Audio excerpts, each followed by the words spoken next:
recording. Okay, let's get started. Appreciate everyone being here.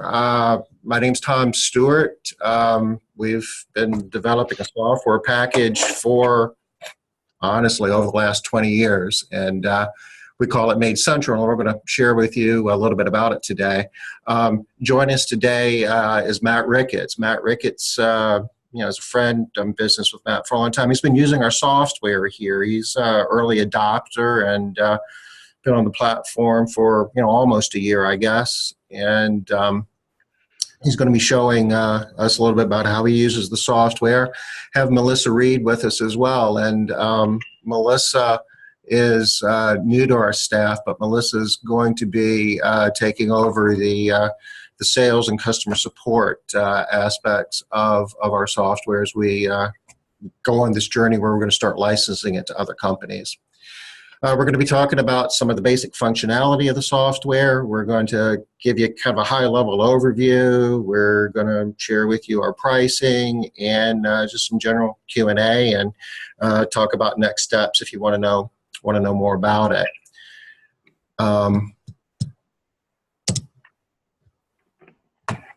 I guess let me give you just a little bit of history before we jump into the deck. We've been in the cleaning business for over 20 years, and we started in this. There really wasn't a whole lot out there in the way of software design for house cleaning companies. So we started developing our own software, and it began with just a access database.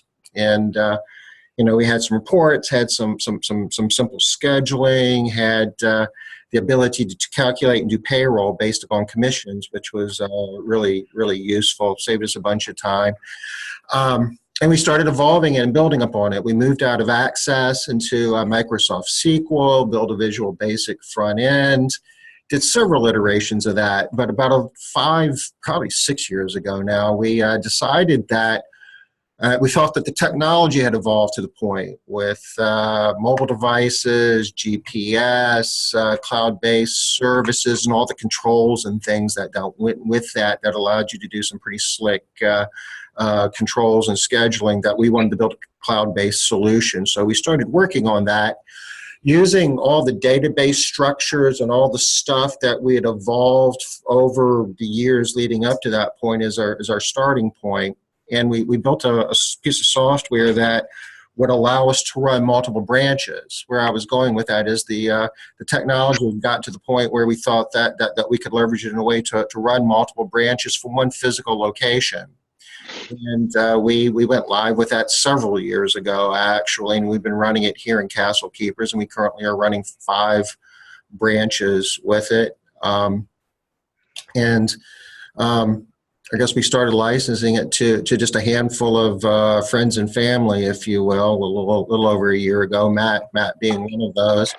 And, here we are. And I guess we're kind of at the point where there's a lot more that we want to do with the software, a lot more functionality. And the reality is we need to have more people participating in this project with us to help us design, develop, and finance this project. It's there's a strong business case, and it's allowed us to do some things from a business standpoint that we wouldn't have been able to do otherwise. But it's been an expensive hobby for us as well. So we're looking to get some more people on the project so we can take it to another level. Hence, here we are today. So with that being said, there's a gentleman by the name of Jim Lampy.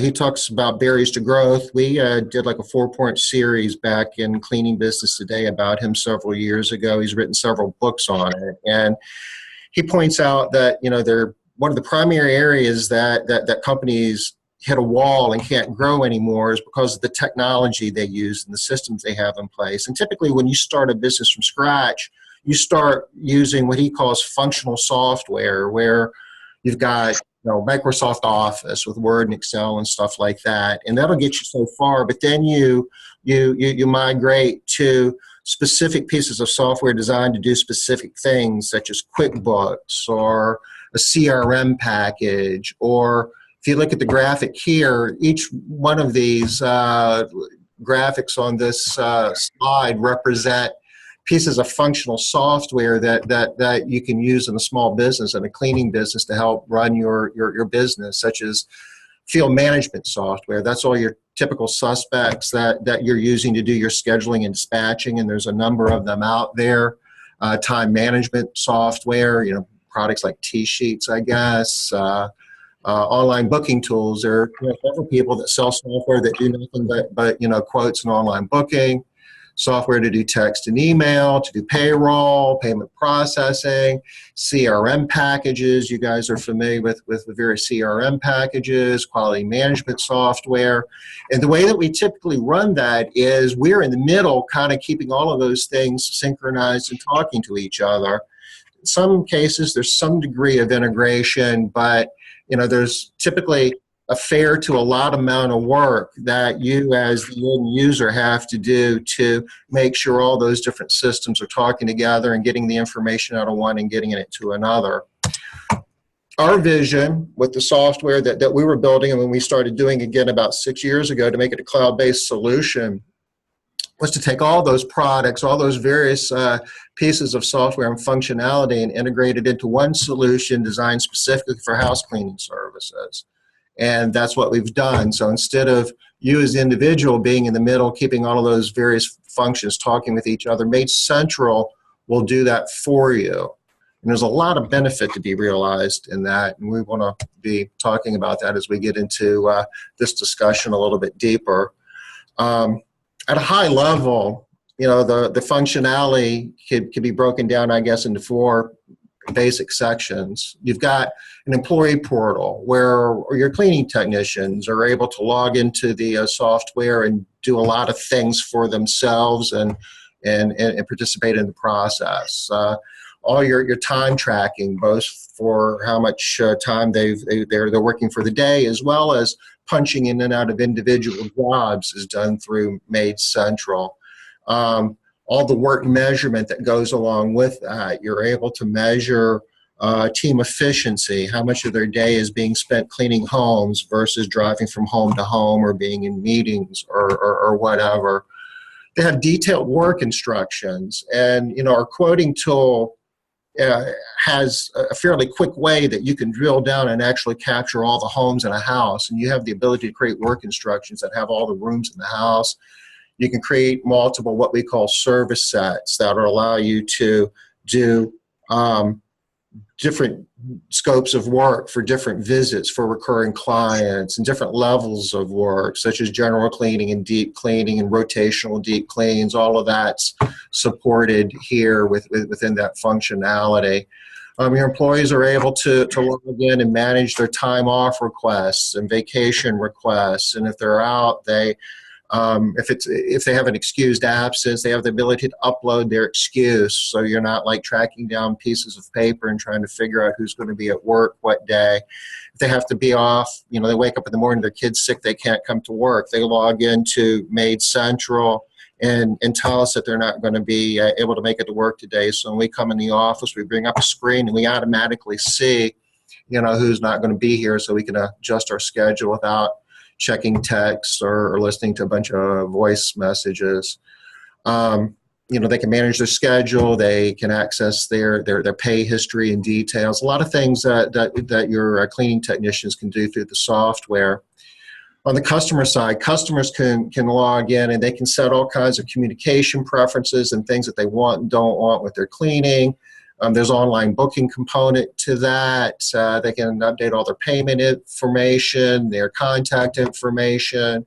There's a quality score component of it that after every job, there's an email that goes out that the customer is asked to rate the cleaning, and that feedback, because it's an integrated system, is captured at the employee level, it's captured at the team level, it's captured at the company level, it's captured at the customer level. So you can parse it and dice it a lot of different ways, and it's all there, so there's no redundant data entry or anything like that. Company level, there's a lot going on there. The whole sales process is managed through Maid Central. You can capture leads off your website in one of a couple of different ways. Puts them into a CRM funnel where you can manage those leads in a lot of different ways. convert them into a customer. And once you do that, it flows right through, and you basically, the customer setup is essentially done through the process, through the sales cycle. It integrates with QuickBooks, so with a click of a button, it sets them up as a customer in QuickBooks. Scheduling, dispatching, the integrated quality measurement and reporting, billing, credit card processing, payroll, all of that's done through one activity because, again, it's an integrated system. It can save you a bunch of time. Do payroll several different ways: hourly, commission, split hourly. There's a lot of functionality to help us track what we need to be doing. You can do office notes, contact tickets, reminders, things that you can associate those with your employees. You can associate them with customer-specific jobs, sales leads. So a lot of things are being driven by Maid Central. So there's dashboards that everybody who's using the software are getting these reminders and tasks that are popping up, telling them to, make sure Miss Jones knows something, or team number 7 does something, or to follow up, or to replace that broken item, or whatever the case might be. A lot of that is driven through these tasks that are being generated by the software. There's a whole suite of reports and dashboards and maps and other management tools to help in the decision process of running your business, related to customers and scheduling and dispatching, quality, employees, work measurement, revenue and costing. You've got a lot of detailed data at the customer level, home level, job level. You can kind of parse out and figure out where you're making money and how much gross profit you're making off of each job, or however you want to parse it. And, makes it really easy to do rate increases and to make adjustments to scope of work to make sure that you're maximizing the benefit out of all the work that you're doing. Again, the sales process is all encompassed within the platform. And the payroll is integrated with all of that. The payroll almost happens as an afterthought as you close jobs. The other really cool thing about the software is it is designed to run multiple branches. And through one screen, you can do sales for multiple branches. You can see sales leads coming up from Atlanta and Greenville and Dayton and Charleston and Portland, and they're all on one form. And you can be following up with leads and talking to people and closing jobs without having to bounce back and forth between various pieces of software, because you're managing it all within the same form. And that goes for scheduling and a lot of other functionality. You're not having to set up different instances for each branch. A lot of the reporting and dashboards show you performance across all branches, so you can see where you're hitting your goals and where you need to be spending more attention. So from a sales standpoint, what campaigns we work on, what branches we're working on, from where we apply our resources is driven by these dashboards that we're able to see what's going on across branches. Even if you aren't running multiple branches, we see this as an opportunity, because in part, maybe we aren't running multiple branches is because it's too hard and we don't have the tools to do it. This software, I think, creates the opportunity for more cleaning businesses to consider the opportunity of expanding out and opening multiple branches, because it's a tool that makes it a more feasible concept to pursue. So with that being said, before I get into all this boring stuff, Matt, you want to take off a little bit and maybe log in and show us a little more detail? Yeah. Tell me when you can see my screen. It's up. Okay. So, hey guys, so I've said hello to a few of you. It's good to see a lot of you here. Matt Ricketts, St. Louis. I've worked with Tom on some different projects, and I got to really dig into this software when we opened up a branch in Portland. And I really didn't know what to make of it at first, because I was confused by it, and there's just a lot going on. But once I was using it and really day to day got a handle of what it could do, I got into discussions with Tom to A, use it, and B, be part of driving the process of helping make it more functional, just to get out of the silo of it just being a one user software, and to help maybe bring this on so that maybe some other people could use it. We've been having those discussions, and I think it's to the point where it's ready for more people to be on, and I think it would be an opportunity to really share that today and show what we've done. So on the top level, I want to share some really big wins that we got from this software from the beginning. So first off, I've increased my profit margins by about 4% because I'm able to look at jobs on a day-to-day basis. I'm going to just show you a quick report really quick that kind of shows that. Let me see if I have the right one open here. So let's see. Sorry about this. I think I might have closed that report.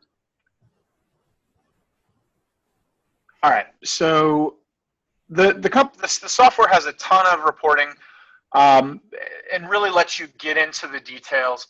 So Tom talked about a lot of things, but the main thing that I think you're going to want to know is this going to make my life easier? Is it going to make me money? Is it going to reduce my admin time?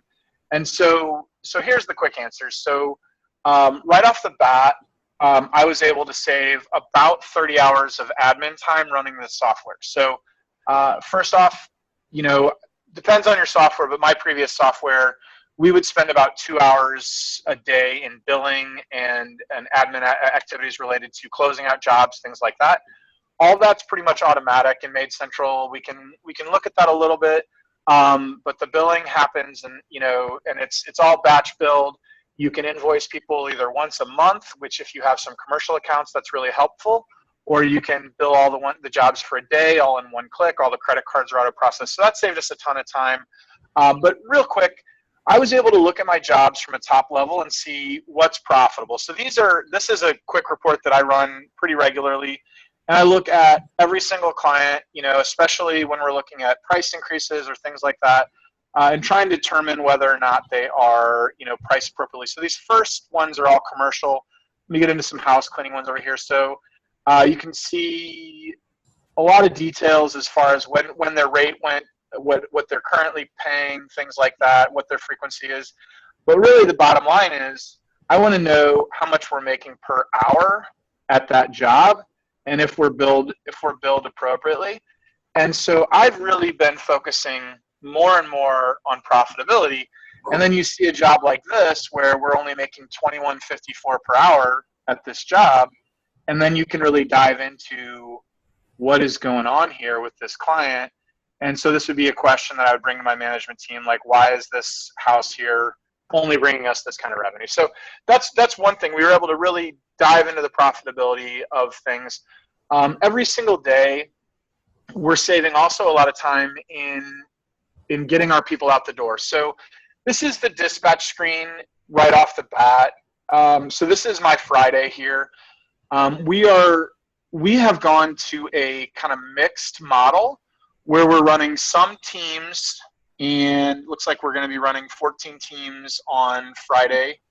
And then some, I don't know why I'm not able to scroll down, maybe because of this screen share here. Sorry about this. I can't. Oh well. Anyway, so here is the bottom. The bottom several people are singles. So this team 13, 14, 15, Anna, and then 17 below that. Those are all singles. So we're kind of running a mixed model, and the software allows us to do both. But how this saves us time in the morning is we can run some reports on the routing and improve the routes. But it makes it really easy from a top level to run reports, pull keys. There's visualization of keys like this. If, for instance, do you guys have customers that don't want to work with certain team members or prefer certain team members? If we have somebody on a job where they're not supposed to go to that house, or we have somebody that is supposed to go to a house but is not assigned to it, we'll get a flag here as well. We'll also get preference flags if we have people that have preferences on their times and we're not able to meet those. So that saves us a lot of time every morning, and it helps improve delivery of service. So this is another area we've saved a ton of admin time. I used to have people come in every morning at about 7, and they weren't done dispatching till about 7:45. Now dispatching is almost automatic. It's just done. Keys are pulled. Clients are happy right off the bat. And then this is just a basic top-level view that we look at every single day. Let's see. So we showed this a little bit. A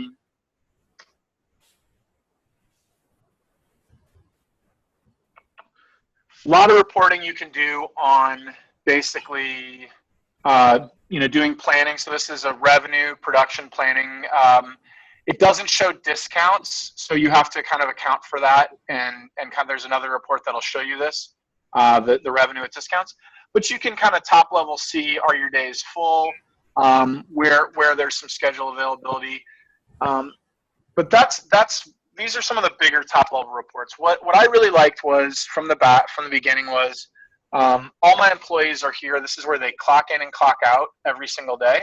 So my employees, they can clock in, clock out right from here.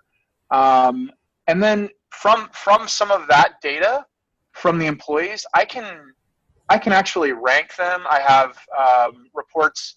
So I guess I'm big on reports, and I'm not sure if that's what everyone wants to see, but from here I can look at an employee and see how are they performing, how are they doing for my company, and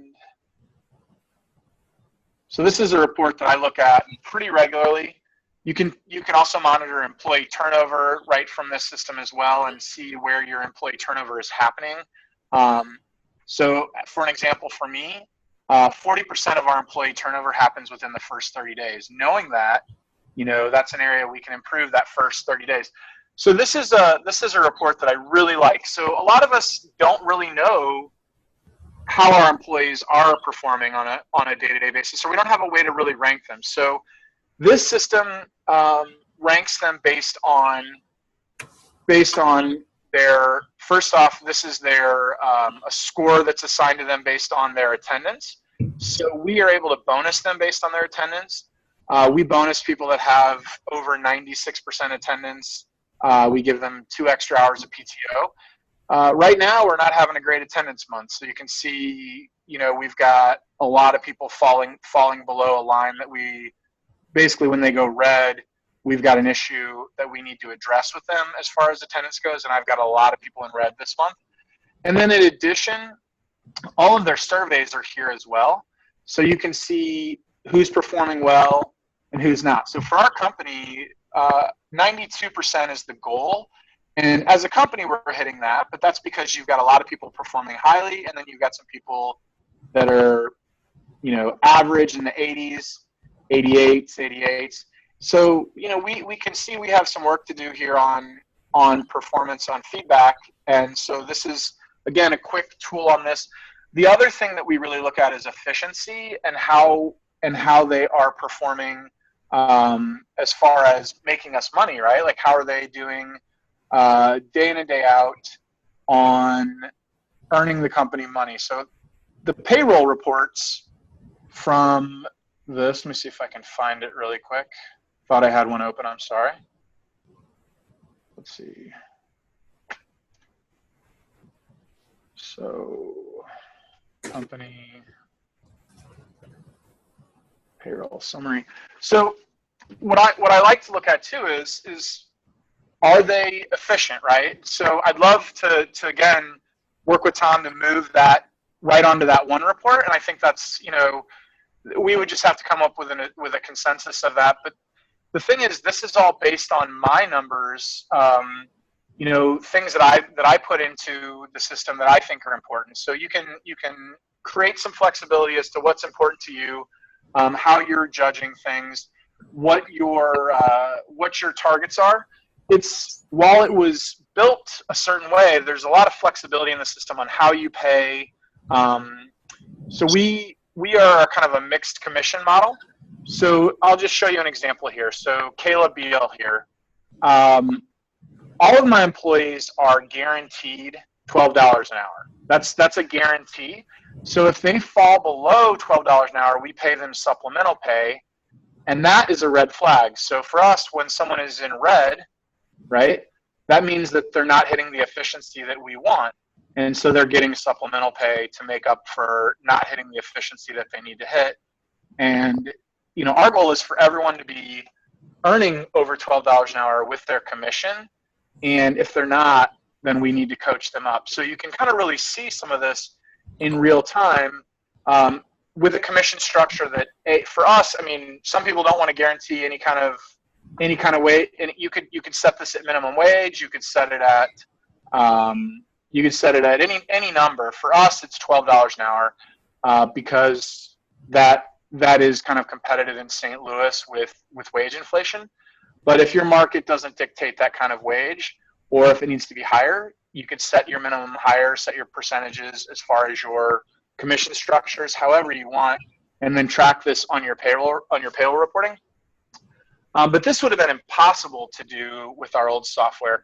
And then the other things that I kind of use on a daily basis with the software would just be the sales process. And you know, there's a pretty robust reporting as far as like who's making sales for your company and who's not.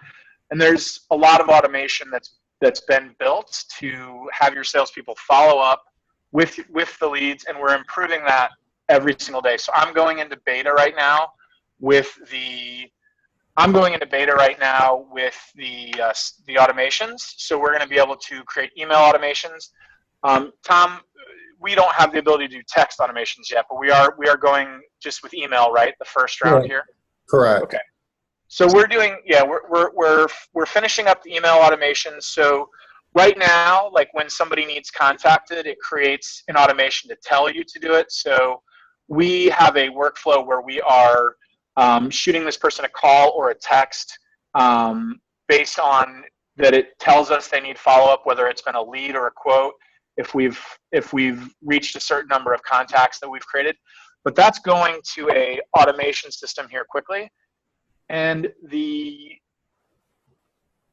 data that you can get even deeper into the sales is you can dive into your lead reports, see how many times people have contacted, see what your close rates are.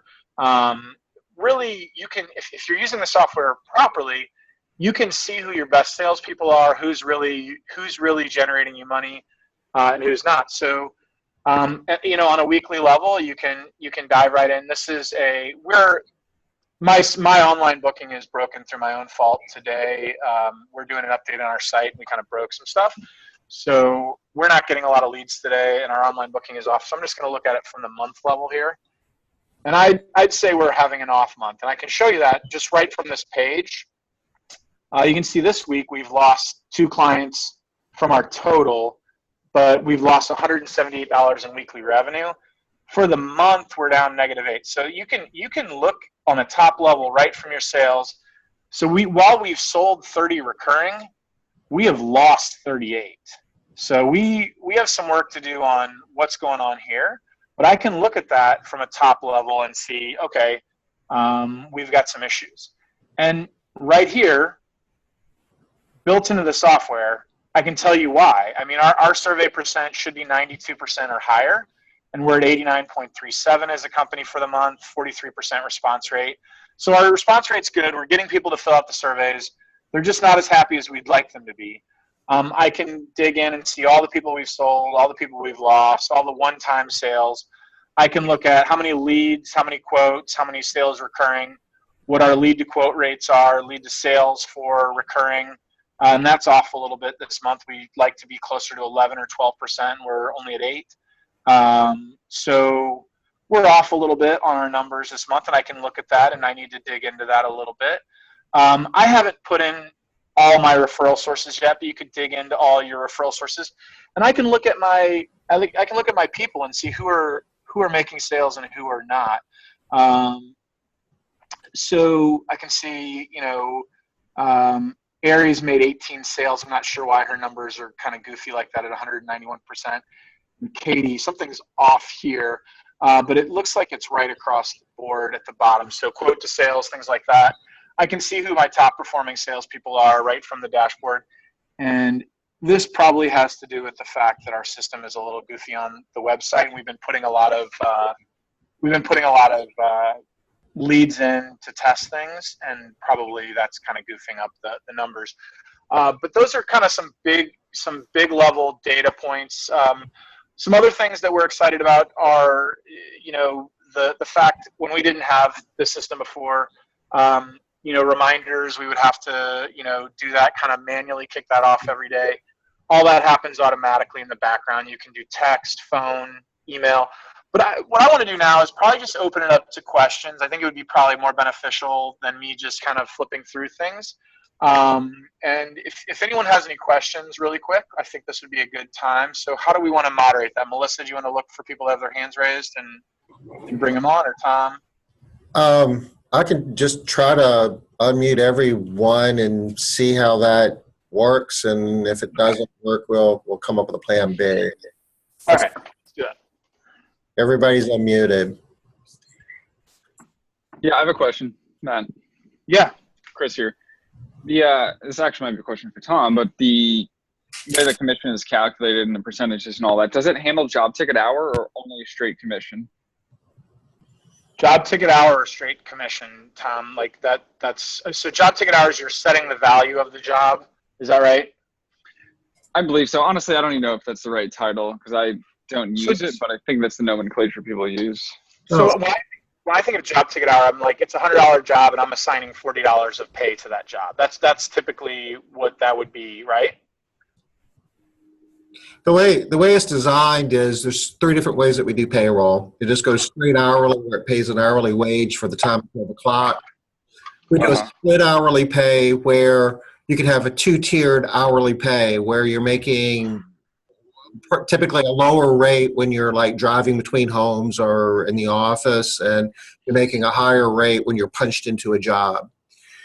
Or we do what we call commission, which is a percentage of the revenue generated from that job. Those are the 3 types of pay that the software currently is designed to handle.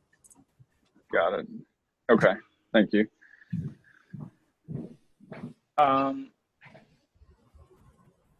So, and as far as that goes, there's a little, I mean, like when people ask like, okay, can it do that? I would also point out like, it's almost the same difference as just setting it to 40% or setting it to like 16, like whatever the percentage is. I think that the job ticket hour is just how you express something to your people. So you still can get to the same thing, right? Yeah, it's just how you express it to your people, I think, is what you're looking at. Like, what's the value of this job to them, so they know not exactly. Not for what we do, and maybe I'm not using the right word, and we probably do something that maybe other people don't do. But what we do is we're basically paying them job hours. Whether we increase that client's rate or not is irrelevant. We pay them at a job hourly rate. Oh, this job should take 4 hours. You're getting paid this amount regardless of what we do for the client. If we don't increase the client's rate for 10 years, we're not making much money on that job. Right. I got it. Your system doesn't handle that currently. I don't think any system does, but right. That it currently is not designed to do that. Okay. Yeah. I think though, no, you can't see that. You can see the job hours that they were clocked in. So if you see my screen now, this is their job hours. I mean, you could probably still just calculate those ticket hours. That seems like a fairly straightforward way just to add those up and then have that. And then you could use this system to protect their minimum wage, whatever, like, a lot of people that do that guarantee people a certain wage. So you could just have like an hourly calculation here, and you might have to calculate that separately. Or adapt and change and, use a software that can do a lot of power. I mean, this payroll calculation saves us hours. Commission used to be a nightmare for us. And so for us to be able to just, like, I just clicked that button and pulled this report up, and it took seconds. And literally know what my people made and what they did time-wise. In this business, especially if you're doing commission, there's two things that you need to be able to check, and you need to be able to demonstrate to the Department of Labor that you're checking it. One of them is making sure that you're meeting minimum wage requirements, and the second is making sure that you're checking for overtime, and if there is overtime, that you're paying appropriately. And this will calculate supplemental pay to make minimum wage. It'll also calculate the additional pay to cover the overtime for anything over 40 hours of one work week. Yeah. Got it. But anyway, so yeah, the answer probably is not at this time. And I'm not sure. Yeah, like I said, I don't know if anybody does that, but there's a lot of ways you could still come up with a pay structure that would reward people for making your company more, more money. And you can show them how they can do that. Cause like, you can look at people in my company and be like, the people that are spending time cleaning. So like this example here. So Nadia Felder, Brianna George, 23 hours cleaning, 6 hours of non-productive time. We call it office time for 29.35 clock hours, but she averaged out $16.44 for the pay for the hours that she did work because she was efficient, right? So, I think that there is something to be said when you can legitimately show people that they can make $18 an hour, $17 an hour, with a commission structure and still be more profitable than you were before. And I wouldn't have had the data to do that before without this. And there may be other ways to do it, with other software, but again, not as quickly. This just, I adapted a little bit with this. And so that's one thing, I guess the conversation is around, I guess one of the things that I found was we did make some changes to the way we operate to fit within the software. But I think those were good decisions in general because they made us more efficient because we were trying to shoehorn, 10 different ways of doing things. And we had all these different softwares to do it. So, right. That it's just a matter of adapting. What else we got? Anybody have some questions?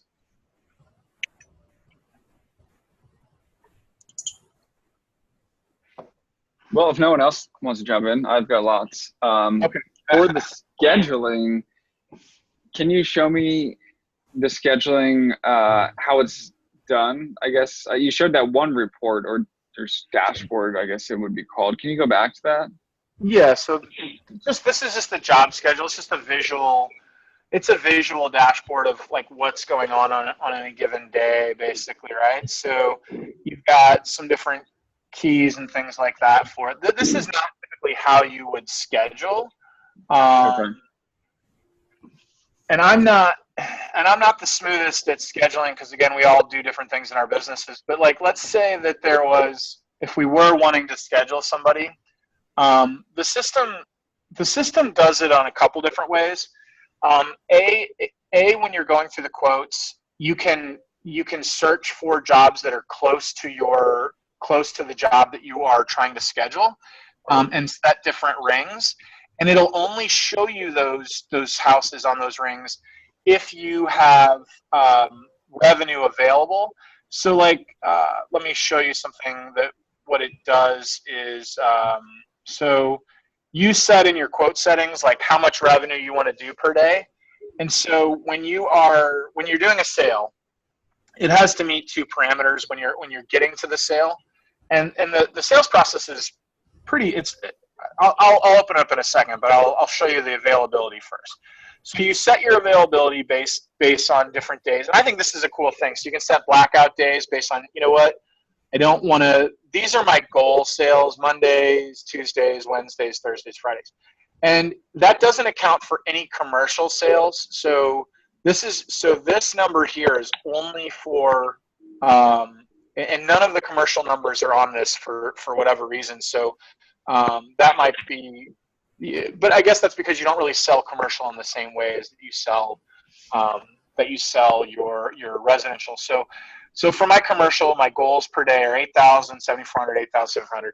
But I can black out days based on, I know I have a lot of people on vacation, different things. I can override it, make it higher, things like that. So it has to, first off, there has to be enough revenue to sell. for it to allow it to sell. So that's the first hurdle that it has to hit. And then the second hurdle is when you're going through a sale, is there enough availability, or is it close enough that you want to put it next to this other house? So, and you can massage things and move it around once you have it on there. But you can search old quotes really quick. Let me see if I can find one for myself.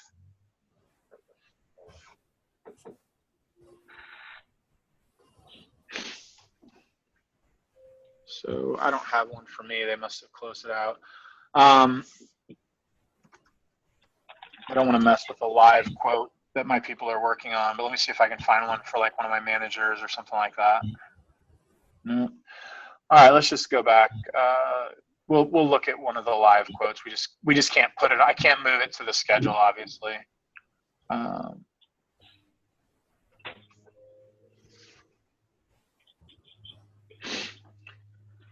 Let's see, Gregory Donovan.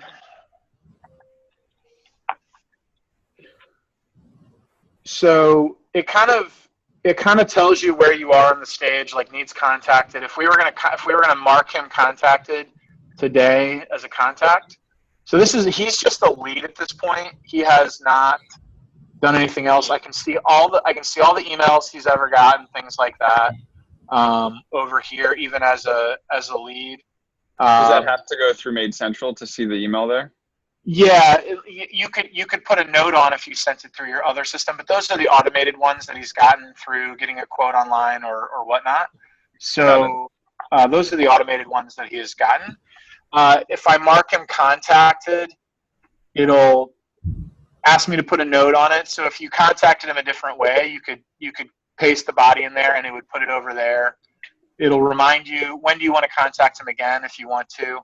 Once you quote him, it'll mark him to quoted, and then there'll be a follow-up process, and then there'll be a booked process, and then I'm not sure what after follow-up is. I'd have to ask my staff. I'm not sure, but basically the statuses go through as you kind of move them through the process, and all the records are kind of stored with it.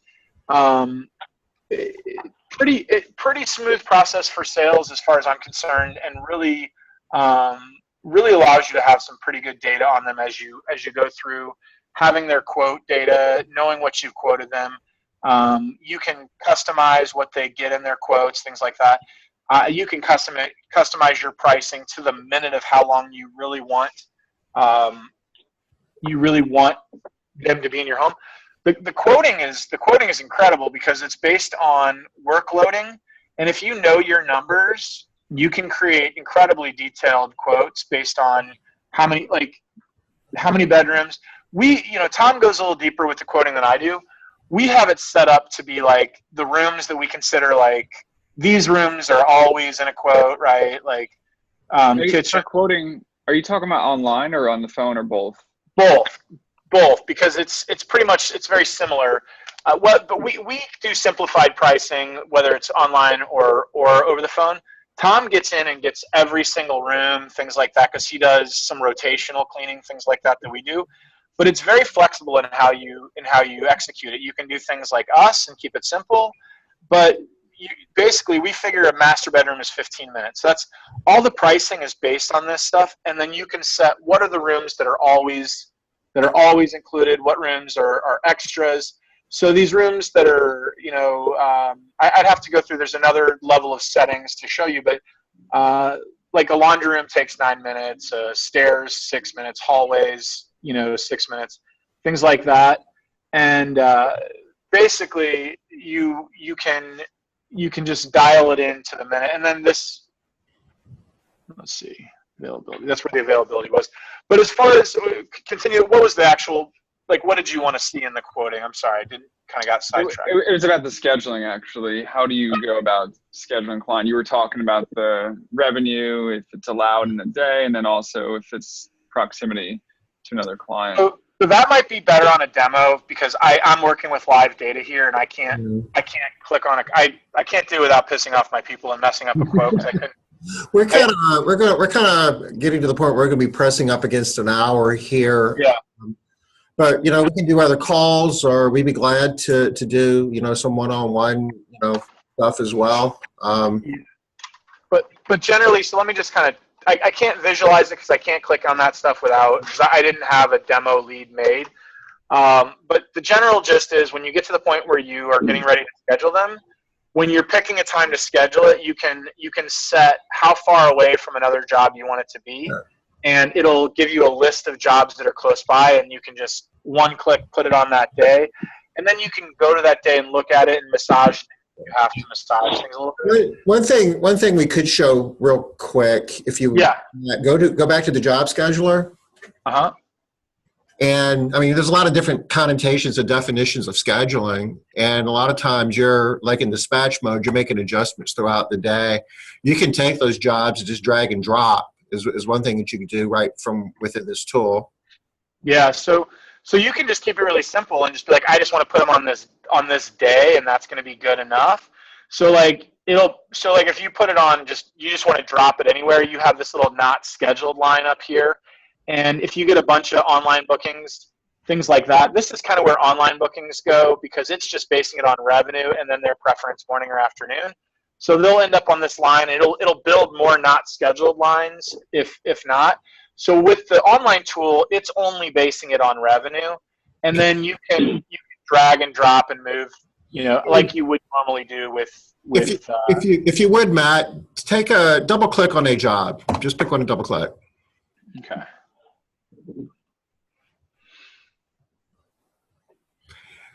Okay, you can make adjustments to the job here. You can change the schedule from within here. You can do a redo. You can do a lot of adjustments to the schedule here.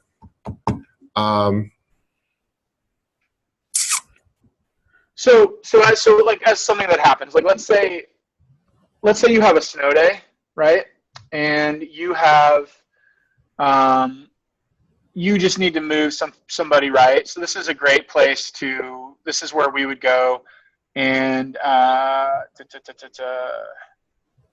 modify rates, contact ticket. Oh, they're in this job. I can't do that here. So I got to pick one that nobody's at, that we're not. Oh, okay. Yeah, I was a bit confused. What is this? February 27th. I must have some teams that are just flying. Let me go to a day where we're not on because I can't, like once they're in a job, you really can't do as much with it. So like if I were to make a scheduling change to this job, right, I could bump it, and then not only will it bump it, it'll say, do you want to send this customer a text message or message, and it'll message them why they're being bumped. Like let's say it's a snow day, things like that. You can do that. You can also, one of the cool things is, let's say you're doing a snow day and you just need to get the information out to all the people and make a mass scheduling change. You can do that from this campaign setting. You can search all the jobs for that day, send out a broadcast email to all those people, and make massive scheduling changes all from campaign. So if you have like a reason to do like a really big scheduling change all at once, you can do that for all the jobs in the day via the campaigns feature. That's a little deeper feature than what we probably want to get into today. But the main thing is scheduling is mostly based on revenue as a first preference for online booking, and then as a secondary preference when you're scheduling yourself, you can do it based on proximity to other jobs that are similar, and then you can kind of massage it. Oh, one thing to look at, do you notice the color coding on the screen, Chris? Yeah. Right. So these are zones, these colors, like this green zone here. So like let's say I just sold this chroma and I wanted to keep it, within this green zone. I might move this Kaplan home to where this yellow zone is. All my zones are basically 2-mile radiuses of service. They're basically 2 zip codes. And so I'm basically making decisions on my zones and trying to keep my schedule efficient. So we do a lot of it with this color coding too. We just visually look like, is this sequence in order? Why is this blue here? And so sometimes you're just making visual scheduling changes as you're looking at things, like why is this color code out of order? Is that something your current scheduling system has? Does it have like a visual hierarchy for scheduling? Not color coded, to my knowledge. We use Service Autopilot. Okay. Yeah, we try to keep. So we do solos. I think you know that we try to keep all recurring jobs to solo cleanings only, and we try to keep each technician in the same area in the same day when they're doing a full day of solos. So this would be something that would be helpful. Yeah. It's a month view. What's that? Are there any month views by any chance for like looking at just one cleaning technician schedule for the whole month? I don't think so. Not from a job standpoint, no. There's month views. It shows attendance and some other metrics, but we don't. And their availability. We don't. So I think we've kind of made a decision. We don't like want the techs to see that information, but you're saying is like for us to look at it. Yeah. So when we try to drop in a new client, a new biweekly client, it's really helpful to look at a month view because there are some monthly clients that you won't see on that given week that you're looking at. So if you're looking at a week, it's just, everyone I've ever talked to that uses any software always uses something outside of the software to manage their reoccurring clients, a whiteboard, Google Calendar, something like that. Hey, Matt, Yeah. I'm going to go ahead and kind of wrap up here with what we've kind of got in the can. And, I'd be happy to hang around, Matt, if you could, and we could chat after 4. But if anybody's got a hard stop, I don't want to, I don't want to impose on anybody that has other things to do. So yeah, we'll stay on. Let's finish the slides real quick, and then I'll stay on and try and answer any more detailed questions. But if anybody wants to we'll finish up the presentation, then we'll hang on a little bit.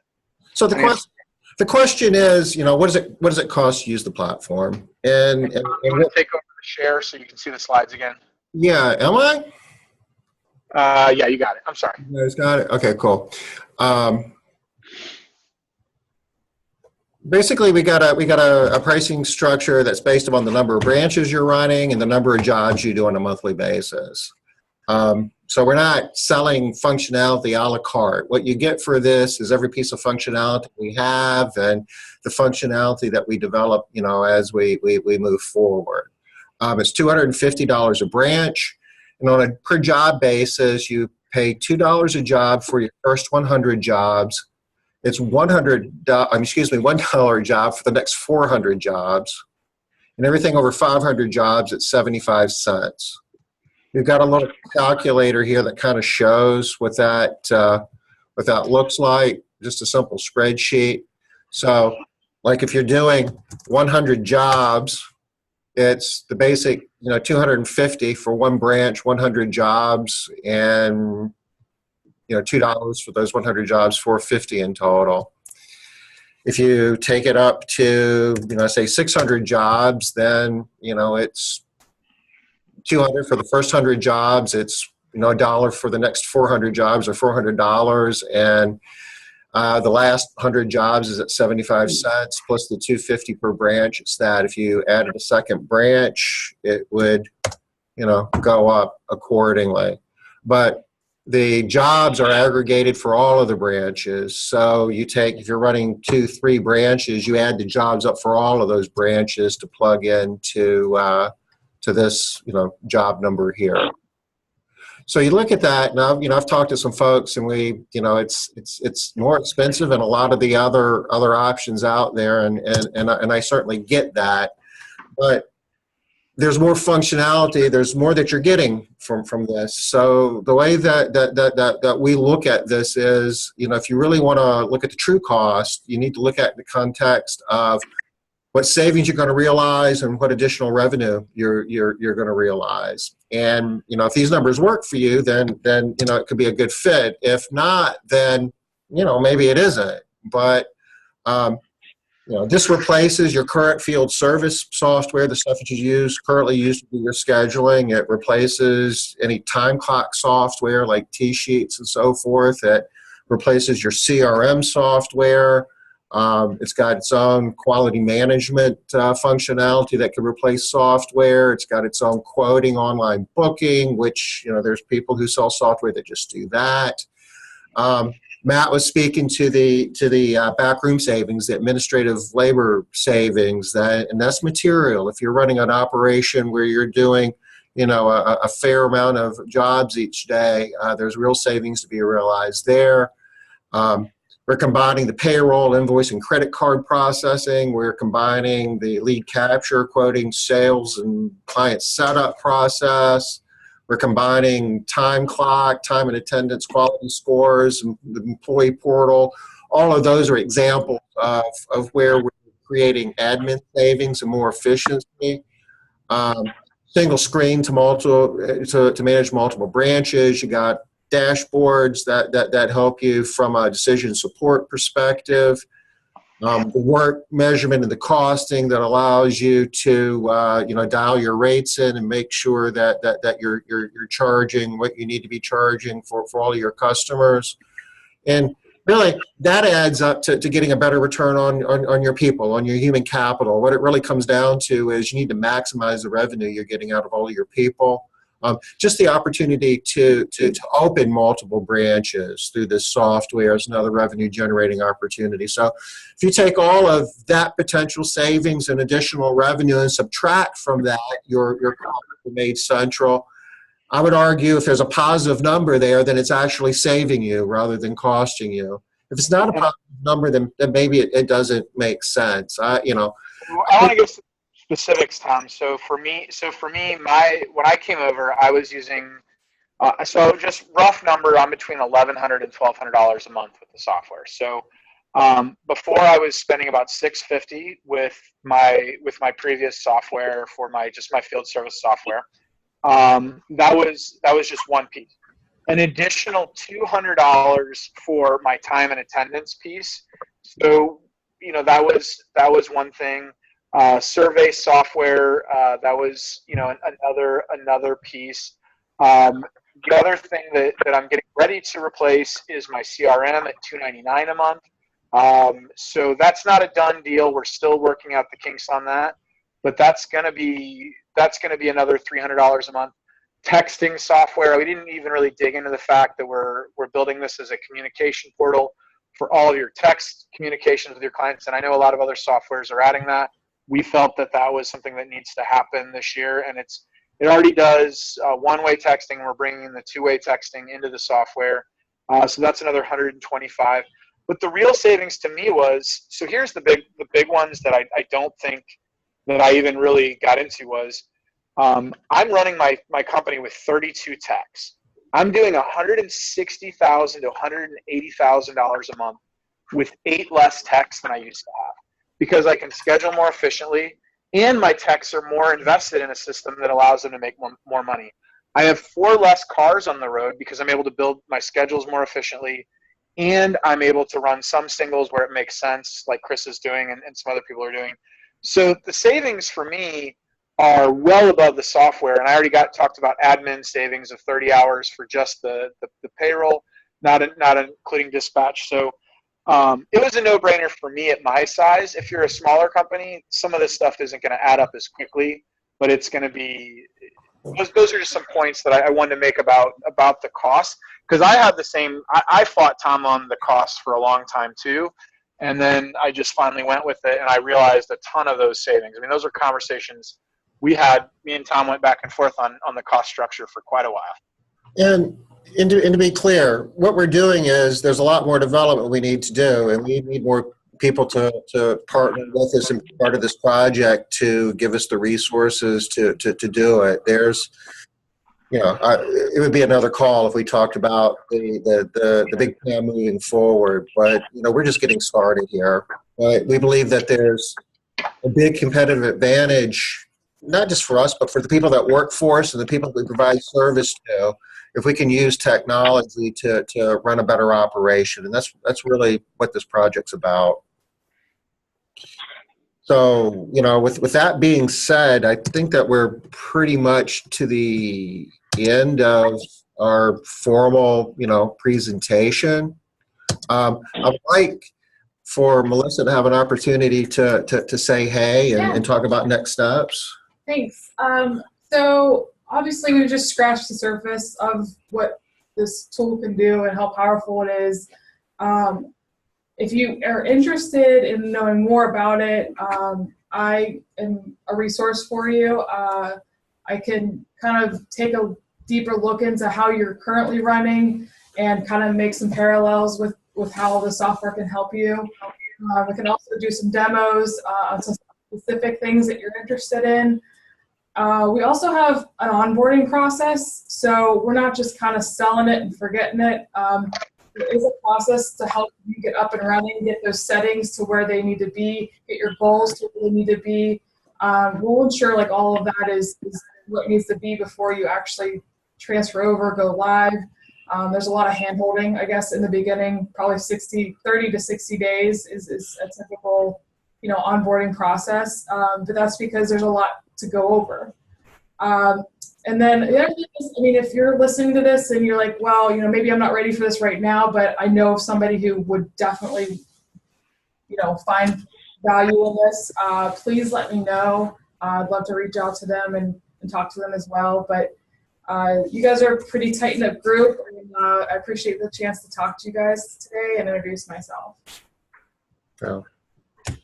Okay, so well, thank you, Melissa, and thank everybody for being here. That being said, we can hang out for a bit if anybody has any other questions or just wants to chat a little bit. I have a question. Hey, Gemma, how are you? I'm good. Me, yeah. Hey, Tom. So, email marketing. I see that these have the functionality, and I don't use any the new one, the constant contact like that. But what I do is I just send an email weekly to my clients. Is this capable of doing that? With a little card or some picture like that. Is that doing that here too? There are different templates that we can set up for emails. So we can set a reoccurring template up for you to push out. Is it a specific group of customers, or specifically who's it going out to? I do just a weekly for prospect, the one that don't sign up with us.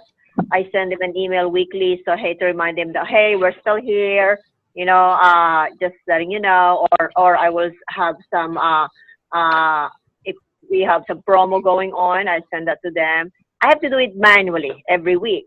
Okay. I do that with prospect and also the client, so that they know that we're here, we're saying thank you to them and giving them a little information, just so they don't forget about us. And how do you track that? It's just the current software that we're using. I have to do it manually every week. I will make my own graphics on Canva and put it upload it to the software. Then that's what I send every week. So do you see my screen, Jeff? Yes, I do. Yeah. So you can email your customers from the campaign level a couple different ways. So if you have a bunch of old emails that aren't in your current CRM for whatever reason, you could upload them into SendGrid and put them into your general email list and send them. But you can also segment your leads and your current customers and send them marketing.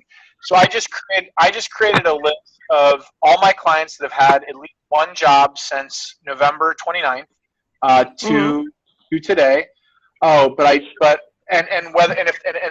picked is they have no pending jobs. So these are customers that I've serviced recently, but they don't have anything on their schedule. So I want to email them and try and get them back. So I could do that. Or if you wanted to email your current customers, you could change the pending jobs 1 to 99 and be all the customers that have jobs in the future. You could also do the same thing with leads, and anyone that's been a lead within a certain period of time, you can do that. You can also send, one thing that I find really useful is I need to send emails to people on a certain day, that have jobs on a certain day because there's weather or things like that. This I find to be really interesting because if I want to send jobs to anybody with a pending job on, let's say, the 28th of February, I can update this and I can see all their jobs, and I can email them right from here. These are all the clients that I would have, and if I wanted to generate an email, I could do it right from here. And then there's also some ability to There's also some ability to, we need to cancel your jobs. And so you could actually cancel all those jobs for that day because of weather or different things like that. You can make mass changes to the schedule when bad weather happens or things like that, and email people. So yeah, the short answer is yes. There's a ton of email marketing capability within the system. Great, thanks. I have a question. Uh-huh. Can you hear me? Yes. Okay. Say you have a team scheduled for the day, 3 people, and there's a job scheduled between 11 and 12:30, and one of those team members has to leave at 12. When that team member leaves and checks out of the house, will it automatically adjust the time for the rest of the crew?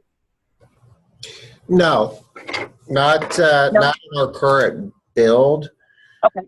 There's a lot of work that, I mean, we're doing things now in the short run that's giving us creating the opportunity for us to dynamically adjust the allowed time for jobs.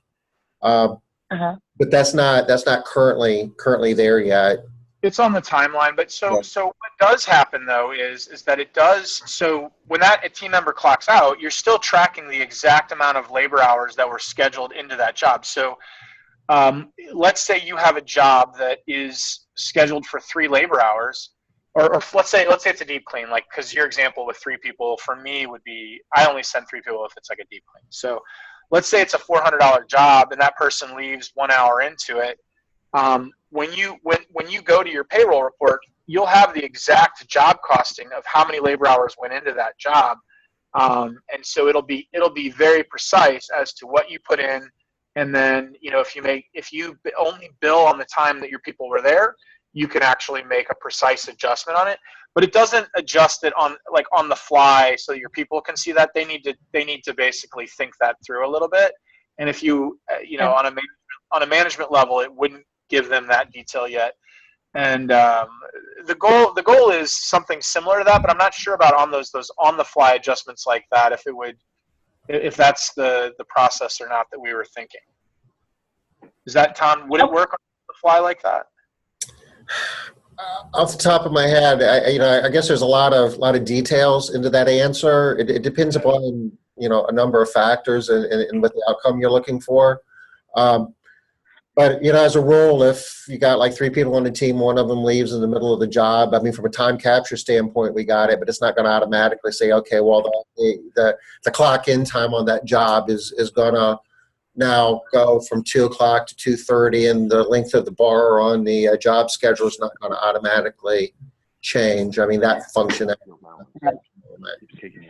Does that kind of answer the question? Yes, it does completely. Thank you. Okay. And then I got one more question about, is there a way on here to schedule breaks? We don't. So we built that into our employee handbook to give them the flexibility to do that. I personally don't schedule their breaks, but we do require that they take one, or if they do not take one, that they let us know. It does allow them to clock in and clock out when they're in their day for their breaks. But we typically don't. I don't schedule it in because I let them make the assumption as to what the best time is. We've handled that by giving our clients a window where we don't give them an exact arrival time. We give them a 2-hour window, so it doesn't typically come up. But if you can see on our schedule, we've gone red on a couple jobs today, which means we haven't hit the window. We're still in these other jobs, so we've got a couple of jobs that we can see that we're behind schedule on. But I don't know if that doesn't quite answer your questions, but you have a pretty good top level view of when your staff is taking breaks, where they're at in their day, and then if it makes sense that they took those breaks when they took them. So you can look at the employee monitor and you can see if they've punched in and out during the day for like a break or a lunch. Yeah, you could. That would be under the employee clock monitor. Yeah. Oh, have you had any problems with being audited by L&I and having the documentation. That's more what I'm concerned about, is the documentation for labor and industries, documenting that they've had those breaks. So does your state require that you have to have a lunch break? Because that's not very common. Is that what you're saying? They require us to give them a 15 or 10-minute break for every 4 hours worked, and a paid break. So I haven't seen in there where I could document paid breaks to show they're actually getting them. But no, the lunch break, we have to offer it to them, but they can waive it. Okay. So what state are you in? That sounds awful that you have to do that. That you have Washington State. Okay. Tom, so we don't currently do that. What we would do would be like clock in and clock out, but does the travel time not constitute that, like, you know, that they can, I guess not, because that's time that they're required to be traveling from jobs to job. No, I don't think there's a solution that would track that automatically in the software to show that they took that. You know, that might be something we I talk guess about. this is you know, an example of the journey that we're on, and you know, the deeper we get into it, and you know, the labor laws are, you know, constantly changing as well, Right. and you know, if we get enough users on the platform where it's obvious that that's something that we need to do from a compliance standpoint, that would be given priority. Yeah, I think that's something that could be built, but it's not. It's not how we do it now. Like they clock in and clock out for those breaks. But it's a valid point, because I know that Portland, where Tom operates, has some pretty crazy laws too. So he might need to be thinking about that too. All right, perfect. That's about all I have. Thank you. Okay. Okay. Well, we're about a quarter hour past our end time. Could do one more question.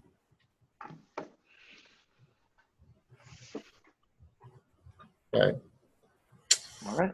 Okay. Well, hey, again, I really appreciate everyone for participating. This is kind of our inaugural flight. This is the first time we've actually shown anything about our software in this manner. I hope you found it useful. And again, you know, we've got.